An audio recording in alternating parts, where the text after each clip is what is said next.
তোর স্বপ্ন জমেছে অশান্ত এই মন ছুটে যায় তোরই কাছে আমার মনে অকারণে সেই তুমি কেন এত চেনা হলে সেই আমি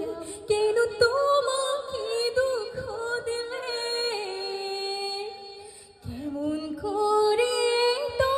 চেনা হলে তুমি কিভাবে এত বদলে গেছি আমি ও বুকেরই সব কষ্ট দু হাতে সরিয়ে